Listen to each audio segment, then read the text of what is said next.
Was devil the choir master in heaven? Why is it that the music industry is highly demonic, or why does it have, so much satanic influence, right? And then some people even extend it to lawyers and say lawyers are liars. A language, for example, when we want to describe how beautiful a girl is, there are things we call her tomato jaws, we call her Olubaje boys. Tomato jaws is just tomato. Does it mean the girl is just tomato? She's not tomato, she's a human being.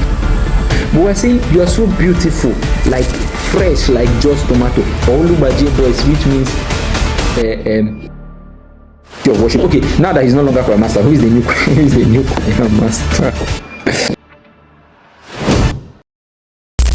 So today's post is going to be quite long, and that's because of what I want to talk about. But then I'm going to try my best to go straight to the point so that you get what it is that I'm trying to talk about. So straight into the discussion.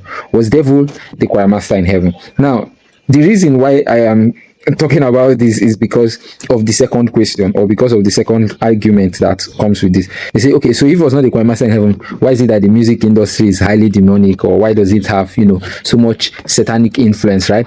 And then some people even extend it to lawyers and say lawyers are liars. So you hear things like the devil is the accuser of brethren, so law and music, because that was the positions he occupied in heaven, so naturally or normally that's where his strongholds would be. And personally, I don't think that argument is correct, right? And why do I say so? Let's go back to the bone of contention. Now, there's no scripture to back up, that claim that he was a music minister in heaven. The major scripture most persons use is usually Ezekiel chapter 28 verse 13. Let me see if I can get it. Like I said, I'll go straight to the point. I'm not even going to bore you with details. Ezekiel is after we again, please. Okay, now 28 verse 13. 28 verse 13, sorry. Right, 28 verse 13. But before we read it, I want to say that my argument is in two folds, right? Number one, I don't think he was in charge of music, or he was a choir master or anything while he was in heaven, right? And number two, even if he was in charge of music while he was in heaven, let's say we agree that he was in charge of music while he was in, I don't think that's the reason why there is so much demonic or satanic manifestation in the music industry as we see it today. I don't think so. But then let's go back to the foundation, right? Understanding how the scripture was written. Now, you would know, a good Bible student, or even if you're not a good Bible student, but you know that the Bible is divided into different books. There are poetic books where Proverbs, Psalms, Songs of Solomon fall under this category. There are historic books or history books. There are the Gospels. There are the letters. There are the Pentateuch, please forgive me. So they are the major and the minor prophets, right? And so on. And now, when you're reading writings that contain, let's say, poetry or prophecy or symbolism and imagery, it's important to understand that the writers employed literary devices, right? If you did art, you know what literary devices are: simile, metaphor, hyperbole, and stuff like that.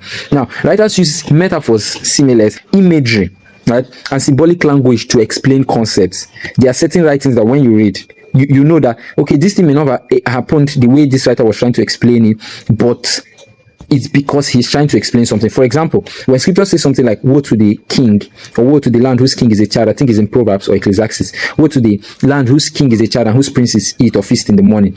It's not literally saying that woe is unto the land whose king is a child. Like, that's not what it means literally, because Josiah or Joash was a king at a very young age, I think 7 or 8, either of them or both of them. And you may argue that, oh, they were not the ones actively ruling. There was a priest who was in charge and handed over power to him when he came of age or something like that. That's a good argument, and you may have backing for it. But scripture says Josiah and Joash, I think it's in First Chronicles or Second Chronicles, was 7 years old when he became king of Israel. That was how it was put there. And so now we can see a 20-year-old person and call the person an adult. That time, 17 years old, you are still a child, at least. You see examples with David. I think David was 17 when he killed Goliath, but he was still called a lad, 17 years old. At least in Nigeria, one more year to go, and then allegedly you are to be voted for. You can vote and be voted for into politics, right? But there, so I think scripture was even stricter. Then you had to be like maybe 30 years to even be recognized as a full-grown man. So scripture was not saying woe to the land whose king is a child. It was saying woe to the land whose king thinks, reasons like a child.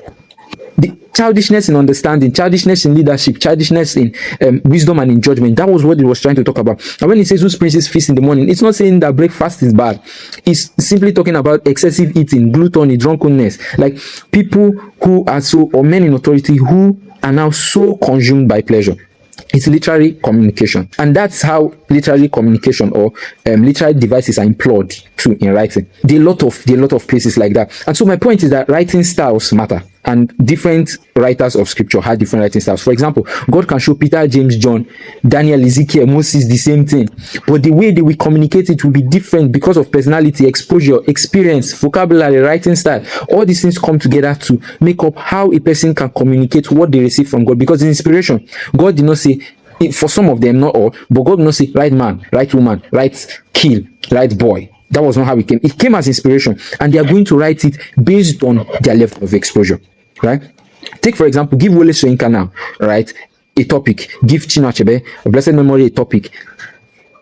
Allow them to experience the same thing. Like, let them experience the same event. Give them a topic and tell them to write. You will discover that their writings are going to be different. Just to explain or describe something, it's going to be different because of the things that make up these individuals. And so when you read the book of Ezekiel, especially the passages, especially this passage, concerning Lucifer, you will notice that he employed heavy imagery and symbolic description, right? So that 28 verse 13 says, "Thou hast been in Eden, the garden of God. Every precious stone was thy covering." Every precious stone was thy covering. It said what it wanted to say, and then he went on to explain. He said, "The sardius, topaz, diamond, beryl, onyx, jasper, sapphire, emerald, and the carbuncle and the gold." And he went on to list, like he's trying to describe how beautiful. He's not saying that Satan was made of precious stones or made of diamonds and rubies. That was not what he was trying to say, right? He was trying to describe the beauty. He was like saying that you're so beautiful, the closest thing, or you are so glorious, the closest thing I can use to compare you to is precious stones. Like, that's what I can use to describe how beautiful you are. It's metaphorical expression, right? It's like in my language, for example, when we want to describe how beautiful a girl is, there are things we call her tomato jaws, we call her Olubaje boys. Tomato jaws is just tomato. Doesn't mean the girl is just tomato. She's not tomato, she's a human being. But we're saying you are so beautiful, like fresh, like just tomato. Or Olubaje boys, which means Olubaje boys is like you break the neck of boys. That's what it means, literally, like word for word. But does it mean she breaks the neck of boys? No. We're trying to say you're so beautiful that people are staring at you, and they are turning their neck to the point that they break their neck. They are not saying that they're not saying that she breaks the neck of boys practically. Do you even understand what I'm saying? Right, so that's imagery. So when Ezekiel was trying to use that thing to describe, he was trying to see how beautiful he was. Now the second part, which is the most important, or which is the bone of contention, was where he said the workmanship of thy tabrets and thy pipes was prepared in thee in the day thou was created. And you will agree with me at this point that he was not saying that musical instruments were physically built into Satan's body. That was not what he was trying to say. If you read other translations, you even discover that some translations read those things as that tabrets and pipe were words he was trying to use to describe the settings, the craftsmanship, the workmanship, the framework. That tabrets and pipe, it's not necessarily musical instruments.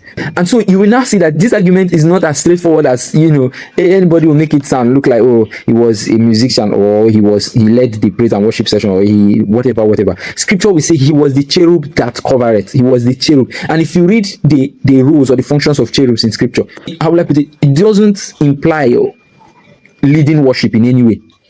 Meanwhile, everybody or everything in heaven praises God. At least you see the 24 elders cast their crown, to worship God and stuff like that. So everybody is actively involved in the activity of worship. Okay, now that he's no longer choir master, who is the new choir master? So now let's say you agree with me now at this point. Your next question will be, so if he's not, or if he was not the choir master or the music leader in heaven, why is it that the music industry has so much demonic influence? The answer is actually simple. You see, the devil may be